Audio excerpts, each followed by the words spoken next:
Assalamualaikum warahmatullahi wabarakatuh. Bismillahirrahmanirrahim. Hari ini kita akan lanjutkan pembahasan tentang soal uji kompetensi pada operasi hitung bilangan bulat. Nah, kali ini pada part yang kedua kita akan membahas tentang soal cerita pada bilangan bulat, yaitu nomor 15, 16, dan 17. Anak-anak perhatikan baik-baik ya pembahasannya agar kalian bisa memahami bagaimana mengerjakan soal cerita terkait dengan bilangan bulat. Yang pertama, nomor 15. Kita baca baik-baik soalnya, bacalah dengan pelan, kemudian pahamilah makna atau maksud dari setiap kalimatnya. Pak Ardi merupakan seorang peternak ayam petelur. Dalam sehari, Pak Ardi dapat memanen telur ayam sebanyak 280 butir. Dalam waktu sehari, di sini ada kalimat dalam waktu sehari. Dalam waktu sehari, Pak Ardi dapat memanen telur sebanyak 280 butir. Telur-telur tersebut ditaruh dalam wadah yang memuat 40 butir telur. Nah, di sini ada 40 butir dalam wadah. Artinya satu wadah bisa memuat 40 butir. Banyak wadah yang diperlukan untuk menampung telur selama 5 hari. Lalu, wadah untuk menampung telur selama 5 hari adalah titik-titik. Wah, sebelum mengerjakannya kalian harus tulis dulu ke dalam kalimat matematika.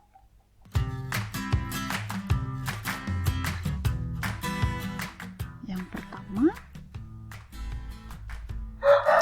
dalam sehari Pak Ardi dapat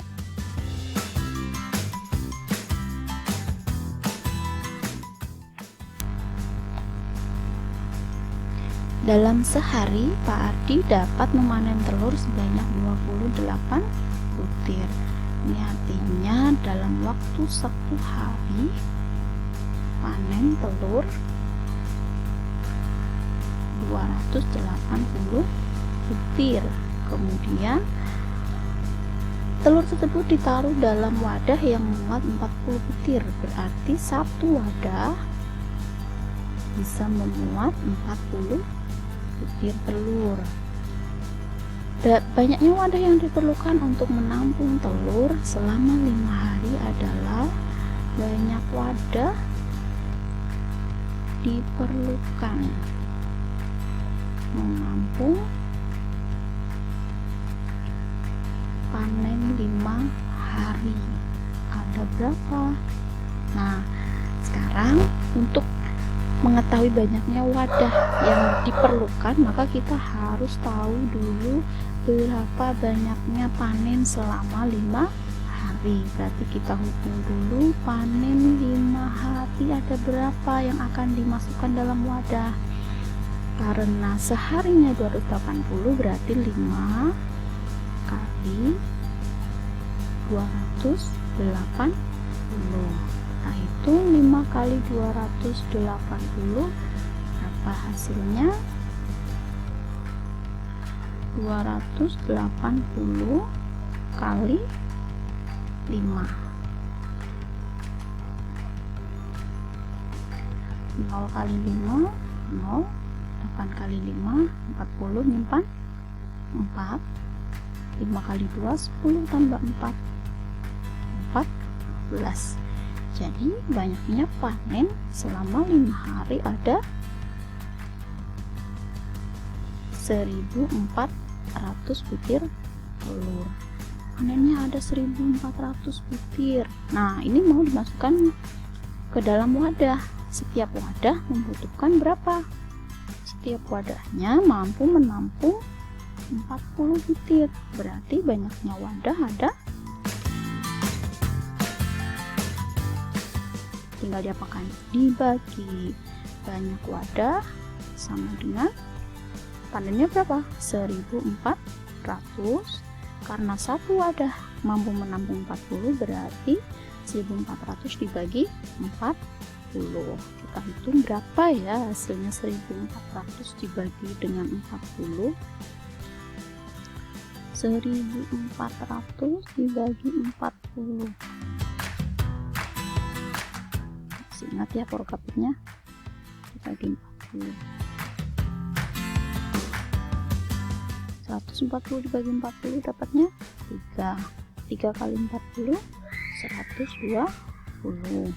Kemudian dikurangi, tinggal 0, 2, 1 kurang 1 0, turunkan angka 0. 200 dibagi 40 dapat 5.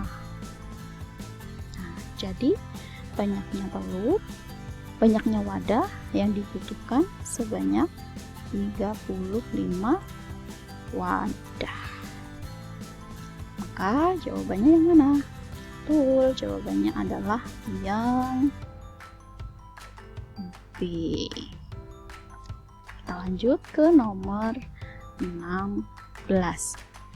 Suhu mula-mula suatu ruang penyimpanan adalah ikan adalah 26 derajat Celcius. Di sini ada suhu mula-mula, makanya 26 derajat Celcius. Ruangan tersebut akan digunakan untuk menyimpan ikan, sehingga suhunya diturunkan menjadi 4 derajat Celcius di bawah 0. Hati-hati, di sini ada kata di bawah 0. Besarnya perubahan suhu di dalam ruang tersebut adalah, nah, sama seperti soal nomor 15, kita tuliskan dulu yang diketahui. Yang diketahui pada soal adalah apa saja tadi? Yang pertama suhu mula-mula berapa? 26 derajat. Kemudian ruang tersebut akan digunakan untuk penyimpanan ikan, sehingga suhu diturunkan menjadi. Nah, diturunkan menjadi berarti kalau menjadi adalah suhu akhir. Menjadi berapa? 4 derajat di bawah 0. Karena ada kata di bawah 0, maka menunjukkan bilangan negatif. Negatif 4 derajat. Nah, pertanyaannya, besar perubahan suhu adalah, nah, perubahan suhunya berarti dari mana? Perubahan suhu dari 26 menjadi negatif 4 adalah, nah, kalian bisa menggambarkannya dengan garis bilangan. Perubahan suhu dari 26 menjadi negatif 4. Jika kita gambarkan dengan garis bilangan, kita bisa menentukan berapa sih perubahan suhu dari 26 menjadi negatif 4. Nah, kita lihat pada garis bilangan ini, suhu mula-mulanya tadi berapa? 26. 26 ada di sebelah kanan atau di kiri? Ada di sebelah kanan. Nah, di sini ya. Di sini angkanya suhunya adalah 26. Ini suhu awalnya. Nah, kemudian menjadi negatif 4. Negatif 4 ada di mana? Di kiri. Nah, ada di sini. Nah, di sini ada negatif 4. Ada negatif 4. Nah, sekarang pertanyaannya, dari 26 ini menjadi negatif 4 itu ada berapa? Kan perubahan ya, dari sini sampai sini itu ada berapa? Nah, kalau dari sini sampai sini itu ada berapa? Kalian bisa menghitungnya dari 26 mundur sampai negatif 4. Tapi lama ya, kita hitung saja seperti ini. Pada bilangan negatif 4 dan 26, di tengah-tengahnya kan ada angka berapa? Kalau kita buat garis kecil seperti ini sampai sana, sampai 26, bisa kalian hitung. Tapi kalian bisa mensiasatinya dengan menuliskan di sini ada angka di antara negatif 4 dan 26 itu ada angka 0, letaknya di mana? Sebelum negatif 4 berarti di sini negatif 3, negatif 2, negatif 1, dan di sini ada angka 0 kan? Nah, jika dari negatif 4 sampai 0, ini ada berapa perubahan? Ada 4, karena ada 4 langkah. 1, 2, 3, 4. Kemudian jika dari 0 sampai 26 ada berapa langkah? Jelas ada 26. Nah, jadi perubahan dari 26 sampai negatif 4 adalah hasil penjumlahan dari ini, 4 dan 26. Ada berapa? Ada 30. Maka perubahannya adalah berapa derajat? 30 derajat. Nah, jawabannya yang mana? Yang itu 30 derajat Celcius. Selanjutnya nomor 17. Sebuah gedung bertingkat terdiri atas 40 lantai. Ada 40 lantai dengan 4 lantai berada di bawah tanah. Bisa dibayangkan? Saya selanjutnya sawah awalnya. Nah, awalnya berarti lantai 5, awalnya di sini. Karena ada barang tinggal, maka dia turun lagi di sini. Tinggal dia naik sebanyak 8 lantai untuk menemui temannya. Maka sekarang sawah berada di lantai berapa? Sama, kita tuliskan apanya dulu? Yang diketahui. Kita tuliskan yang diketahui pada soal nomor 17. Apa yang diketahui? Yang ketiga adalah ada 40 lantai. Kemudian 4 lantai di bawah tanah. Awalnya ada di mana? Awalnya ada di lantai 5. Kemudian turun berapa lantai? 3 lantai. Terus naik berapa lantai? 8 lantai. Nah, pertanyaannya ada di lantai berapa sekarang?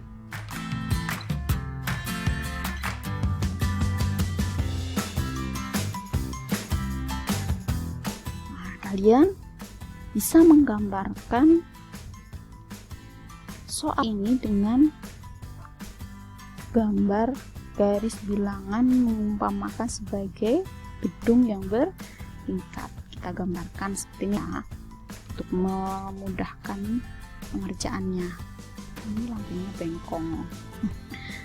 Kita ulang gambar lagi. Lantainya ada berapa tadi? 40. Nah, ini ada sebuah gedung. Dari bawah sampai atas, dari sini sampai sini itu ada 40 lantai, ada 40 lantai. Nah, gedung itu 4 lantai berada di bawah tanah. Nah, dari bawah ini ada 4 lantai. Di bawah tanah itu ada 4 lantai. Berarti di sini 1, 2, 3, 4. Nah, ini ada 4 lantai. 1, 2, 3, 4.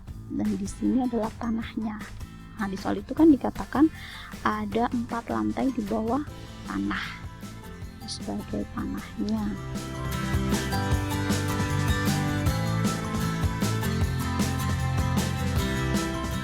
Tanah.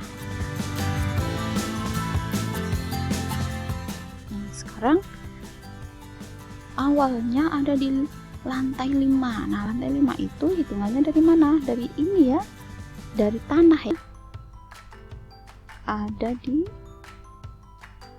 5 lantai ini. 1, 2, 3, 4, 5. Nah, ini ada di sini.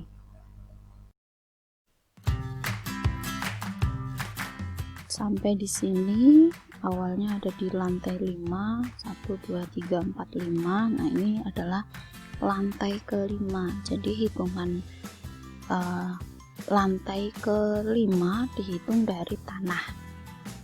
Lantai kelima. Lantai kelima ini adalah posisi awal ya.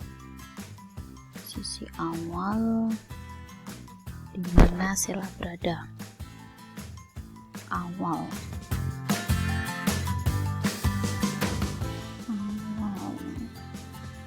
Kemudian peristiwa selanjutnya adalah turun 3 lantai. Nah, turun 3 lantai berarti pergerakannya karena turun ke arah mana? Ke arah bawah ya. Ke arah bawah berarti dari sini. Ini dari lantai kelima turun 3 lantai. 1 2 3. Nah, turunnya di sini sampai di sini turun 3. Kalau dituliskan negatif 3 lah ya, karena turun 3. Kemudian naik lagi 8 lantai. Nah, agar kita bisa mendapatkan lantai yang lebih dari 8, kita buat dulu lantainya. Nah, tadi posisi terakhir ada di sini ya. Nah, ada di sini, kemudian naik berapa? 8 lantai. Karena naik berarti pergerakannya ke atas. 1 2 3 4 5 6 7 8. Nah, berarti terakhir ada di sini. Tadi naik 8 lantai, berarti kalau naik kita hitung 8 ya. Naik ini posisi akhir. Nah, di sini posisi akhirnya. Nah, sekarang posisi akhir ini ada di lantai berapa? Nah, kita hitung yang namanya posisi lantai dari tanah. Kita hitung berarti tanahnya ini tidak hitungan lantai ya. Ketika naik 1 lantai ini baru hitungan 1. Kita hitung dulu ada berapa lantai di posisi akhir dari sini ya. Naik ini 1 lantai, 1 2 3 4 5 6 7 8 9 10. Berarti posisi sekarang ada di lantai ke berapa? 10. Nah, jadi jawabannya adalah 10. Yang mana? Yang D. Lantai 10. Nah, ini jika kalian ketemu dengan soal cerita seperti nomor 17. Mungkin ada yang bertanya, mengapa kok hitungnya tidak dari bawah? Nah, dalam perhitungan gedung, posisi tanah, nah ini biasa disebut dengan istilah dasar. Ini lantai dasar. Lantai dasar. Jadi belum hitungan lantai ya. Lantai dasar. Dasar. Nah, posisi pas di tanah ini dalam sebuah gedung diistilahkan dengan lantai dasar. Jadi hitungan lantai ke-1 itu lantai setelah dasar ini, posisi setelah tanah. Kemudian bagaimana dengan posisi yang ada di bawah ini, di bawah tanah? Nah, posisi di bawah tanah ini biasanya dikenal dengan istilah basement. Basement apa ya? Lantai. Iya, biasanya basement. Apa itu tulisannya bagaimana ya? Basement. Tapi benar apa enggak? Seperti ini. Nah, jadi lantai yang posisinya berada di bawah tanah ini namanya basement. Jadi tidak hitungan lantai ke-1, ke-2, ke-3, tetapi sebagai basement. Kemudian lantai dasarnya berada pada posisi tanah, di permukaan tanahnya. Kemudian lantai 1, nah ini ada 1 di sini, ini ya, nah di sini, nah ini di sini. Nah pas naik pertama setelah tanah ini dimulai hitungan lantai ke-1 dan seterusnya, naik 1 lagi jadi 2, naik 1 lagi 3 dan seterusnya. Nah ini adalah konsep untuk operasi hitung bilangan bulat yang terkait dengan lantai sebuah gedung. Biasanya ini juga sering muncul ya di soal-soal cerita pada bilangan bulat. Baik anak-anak, itu pembahasan tadi tentang operasi hitung bilangan bulat, khususnya terkait dengan soal cerita. Mudah-mudahan kalian paham dan apabila bertemu lagi dengan soal sejenis itu kalian bisa mengerjakannya. Terima kasih, semoga bermanfaat. Assalamualaikum warahmatullahi wabarakatuh.